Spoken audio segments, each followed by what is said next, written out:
What's going on, guys, and welcome back to Late Night Nachos. I guess previously I did it right, and the DPA has kindly asked me to continue to host this amazing program. Previously, we interviewed my dear friend Dusty, and he told us about his past experience as well as a bit of the history of Redmont.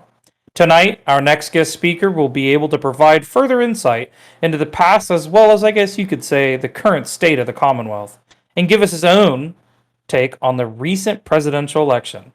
Joining us tonight will be my man with many wives, Lil Diggyvert. What's up, y'all? Thank you for having me. How we doing, Diggy? I'm doing well. I'm doing well. Doing Just took a well? nice bubble bath. Got some Epsom salt in there. All Very right, all right. relaxed. I Good got vibes. you. Good vibes. Well, hey, man, that's all that we need in the studios is nothing but good vibes. For sure. Well, so Diggy, Mhm. you know, here in like 3 days, you're going to be out of a job. Yeah, yeah. I mean, I'm utilizing that free breakfast while I can at the Yep. government house. The Um, complimentary breakfast. yeah, Hmm. yeah. I don't know what's gonna happen. I got you. I got you. To my mansion in Aventura after. That's 3 times bigger than that. Yeah, yeah. I'd be giving me People in Aventura, they say that it's almost like Aventura built the mansion 10 times bigger than the Brown House because of you know, compensation. Yeah, yeah. I mean, Redmond has to compensate somewhere, right? The rest of the country's so poor. You got to make one place super rich, and it just happen to be my place. Well, that's fair. That's fair. Well, hey, man. So, as of recent, I mean, one could say that Aventura has taken, I guess, a turn for the better, even though it's always been great. Of course, we do got to give credit where credit's due. Mm. Aventura has been great thus far, but recently there's been a lot of development off your coast. Is that correct? Yeah, yeah. Let me push back on that for a second. Yeah, and I acknowledge that you said that, but Aventura has always been great. We've been the Serena Williams of towns. We've been the Walt Disney, the Elon Musk, the Tesla, of all the towns. But yeah, we've done a lot off the coast. We've got a lot of developments. The town's doubled in size. Did our official launch last week. Um, yeah, I mean, I think that we're in a great place, and this is we're re-entering the golden era. Even though we never really left, it's really been the golden era since May of last year when we launched. I gotcha. I gotcha. So you previously touched base there on the greatness of Aventura and everything. Yeah. Um, but we have to know, is Aventura still in excess supply of sea pickles? I mean, I think that you can never really have enough sea pickles, right? I mean, I think that the market for sea pickles, it's booming. Like, the people on the street, them coming up, they don't want to trade in netherite anymore. They want to trade in sea pickles. I got Um, you. I got so you. I So it's think almost that like your guys' new cryptocurrency is crypto pickle. yeah, yeah, yeah. I got you. I think it's a good market, and I think that anyone interested should reach out, and we can sell them for get you good price on it. I got you. What's that price looking like right now? So if you're one of the first 100 callers, I'll give it to you for 25 a piece. Oh, Usually, it's 55 to 60 a I piece. got you. But, I got you. I'm willing to, make concessions. I understand there's poor people in Redmond. I understand we're about to enter a presidency that doesn't want people to have money. So, yeah, we'll see what happens. All right. All right. All right. I feel you. I feel you. So with obviously we said that you're leaving office and everything because here before too long we won't be able to refer to you as President Little Digvert. We're just going to be referred to as Mayor Little Digvert, which some would say that obviously the mayor tag means more than the presidential tag. I mean, if I must say so myself. But what's your future looking like in politics? Like, there's been murmurs within, the works that, you have a future within the Senate. You also have a, potential a future within the judiciary. And I mean, even some were saying that they were going to offer you the official janitorial position within the congressional building. What Yeah, do you yeah. got? I mean, I think that, looking back at it, this has been a crazy year for me, right? Like, I was president twice and vice president twice, all in the calendar year 2022. So, I think I'm gonna take the next couple weeks to relax a little bit. But In terms of the three rumors, I don't see myself going to the judiciary anytime soon.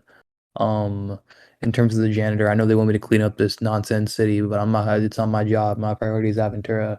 If I was to return back into politics, I'd probably go back to the Senate. I think that's really where I found a home. That's where I got developed in the beginning. So yeah, I think if I was to enter politics, it'd be the Senate in November maybe. I gotcha. November. So taking a little break, not too long, but just a little one. Everyone needs that mental break, right? Yeah, yeah. I'm taking my metaphorical Epsom salt bubble bath for the next couple of weeks, and we'll I come back gotcha. I gotcha. rejuvenated, and we'll go back to winning. Hey man, well, I hear that there's a rumor of a really nice um hot tub that's been floating around the Commonwealth. I guess there's three people that have used it thus far. So I mean, you ever need to relax and stuff, I'm sure they'll be more than happy to, accommodate you for a little bit of time. Yeah, looks like two more people about to enter it real soon, but Ooh, ooh, ooh. that's Anyways, we're not gonna crack that can open because my lord. Uh, you know, so I guess staying on the same topic as from specifically around, I guess, politics in general, right? Mhm. So everyone already knows that you are I'm not really sure the terminology that the SMP uses, but like the leader of the SMP, is that correct? I mean, we have a structure where we have five leaders. I think that obviously, I was a founder of the party. So a lot of they look at me as the face of the party, but I think that, in terms of leadership, we're all pretty much on the same on an even playing field. But yeah, I would say that I'm a leader of the SMP. I gotcha. So there's been a couple like rumors, right? I'm just a man of full of rumors. I Mhm. hear everything because Uh, I have big ears. I'm like Dumbo with the ears. Uh, so there's rumors that the SMP is disbanding. Like, is this real? Like, there's you guys just were had a presidential ticket and everything, but they got to kind of hit sideswiped a little bit. What's going on? Like, Yeah, one on the presidential election, I think everyone can agree that there was some sketchy things at play over there, from a couple of different sides, couple of different angles. But in terms of the rumor, the SMP shutting down, the SMP is not going anywhere. I mean, you look at the last election, and Dusty, your last guest over here, he got double the second place candidate, and that so-called MHP is supposed to be, the main opposition. So if we're doubling them, there's really no reason for us to disband when we're up we're ahead so much.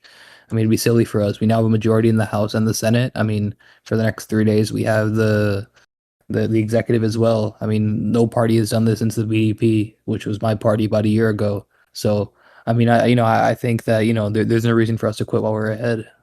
I gotcha. Well, hey, you previously touched base on um, discussion about the presidential ticket and everything. Mhm. So with everything that went down about the whole, some would label it as the laser, scandal, but I guess Yeah. both tickets received almost like the same magnitude of conflict and controversy within both presidential tickets. So I guess on your end of it, because you are the SMP, leadership and things like that, like what's going on with like the whole laser controversy and everything like that. Yeah, I mean, none of us knew about it. Laser stepped down from the leadership once we found out, and once the end of that congressional investigation happened, he was pretty open about it. So are pretty open about stepping down. He kind of recognizes that it probably hurts the party more to have him in leadership. So, I mean, in terms of the SMP side of things, we're not really going to do much. We're not going to kick him out of the party. I don't want to kick him while he's down. I think that we're going to work with him to retool and kind of see what's next. I gotcha, I gotcha. So there's a future of him returning back to the SMP leadership is kind of what you're, I guess, aiming for here. So every 2 months, and unlike any other party, the SMP has an election for its leadership. So it operates a similar way to the Senate. So if the party members want to put Laser back in the leadership, I mean, I don't see why not. My seat's up in 2 weeks. I So gotcha. All yeah. right, interesting. Um, so I guess with things being up, uh, obviously your term's ending. Unfortunately, in some people's eyes, the S&P, they just didn't pull through this presidential election. I think, with the DOS announcing the new ticket, or the new administration and everything, obviously the Commonwealth has entered into a period of transition, a period from the little diggy vert. Well, I guess it's not the little diggy vert administration. It is the Honey 69 administration, and transitioning into the Dead Wax administration. Yeah. So obviously there's pretty drastic cabinet changes. We the public has been able to witness it through the oversight channel. The executive oversight committee began questioning these cabinet picks or these nominations. What are your thoughts on these cabinet picks? I mean, for the most part, I think they're fine. I think the Senate's going to do a good job of vetting them, and if there's anything wrong with them, I trust our Senate to take appropriate actions. In terms of the transition, I mean, I would hope that uh, our administration and our secretaries do a good job of doing what the previous administration didn't do, in the sense that we're helping with the transition. I know my secretaries didn't get any help from the previous secretaries in the previous administration. So, our goal is to be different and, to actually help, the next administration succeed, regardless of, whether Deadwax is in my party or not. I gotcha. I gotcha. That's fair. That's fair. So obviously, with the administration going out and a new one coming in, there's potential that there's obviously you two didn't share the same policies. Um, the Dead Wax administration, a lot of people say, had rather like, I guess, plain policies. But when you took office, you were a go getter with policies.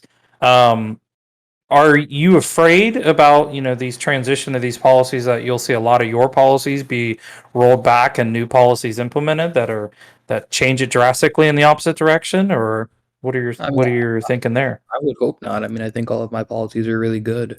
I would hope you thought your policies were good. That'd be Yeah, kind of no, awkward if you didn't. yeah. I mean, You know? I think we accomplished some really good things in this term, and I would hate to see them roll back. But we'll see. I mean, I read through his policy list. I mean, it's all right. Not like you said, nothing too exciting there. Um, so I mean, yeah, it is what it is. We'll see what they propose, and if anything spicy comes out of it.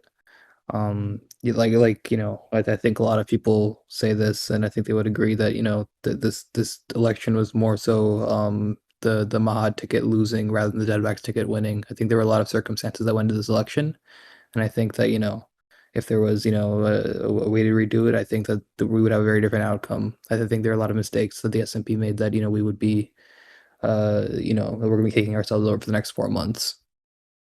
I gotcha. Well, that's fair. That's fair.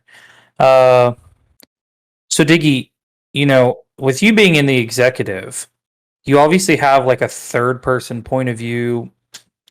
Some would say to all the other branches. Do you think that's about right? Yeah, yeah. I mean, I think I have pretty good connections with every branch as well. I mean, I have a general idea of what's going on everywhere I at all gotcha. times. So obviously, clearly recently, something caught fire, something blew up in the legislative or something. Because one, people have been pinged like twice a day. And then two, there was a censure just issued out and everything. I mean, the lawsuit was just filed against, Mahad's former running mate and everything. Like, what's your take currently on uh, the status of the legislative? I haven't seen many bills, but I've seen a bunch of like other things going on. Yeah, I mean, I think that's just a symptom of, having an active speaker who, is very interested in pursuing, investigations. I mean, it's not up to me to decide whether they're political witch hunts or not. I think that's for the people to decide. I definitely have my own opinions on them, but I think that yeah, I mean, I think that there was just an investigation, and they wanted to. I think there are some people in Congress have some very clear agendas on how they wanted that presidential election to go. And then that's why you have now, lawsuits against Laser and also Milky. Um, so yeah, I mean, that's kind of my stance on it. I think there was, more politics at play. And I agree with some of it. I think that it's important for voters to know what's going on, but I think that it obviously could have been handled better, but like any situation could be handled better. So, Right. The Speaker of the House, ex Endeavor, mhm. um, previously when he was in the House and everything, he really pushed for transparency, for accountability, those types of things. Yeah. Do you think that this whole move that he was making was falling in line with his future self, or do you think this was more politically motivated at targeting just a specific thing to further the ticket along?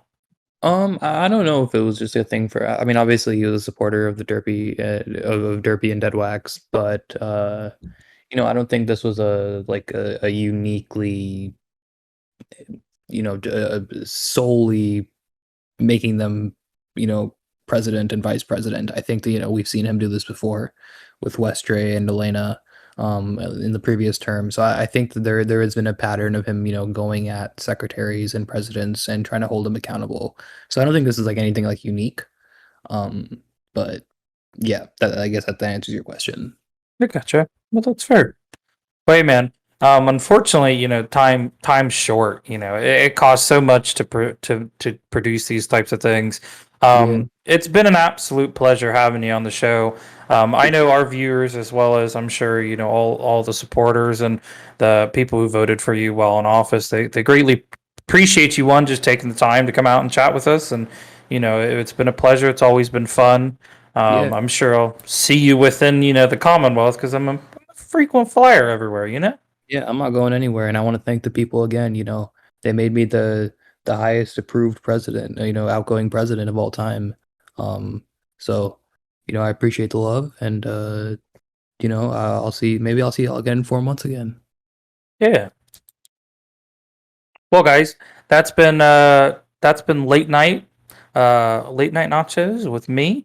As always, I appreciate you guys uh, taking the opportunity to tune in with us. Below, we have a couple links to our previous episode, as well as make sure to like and as well subscribe for further content. As always, you guys have a nice one. It's been a pleasure. Cheers.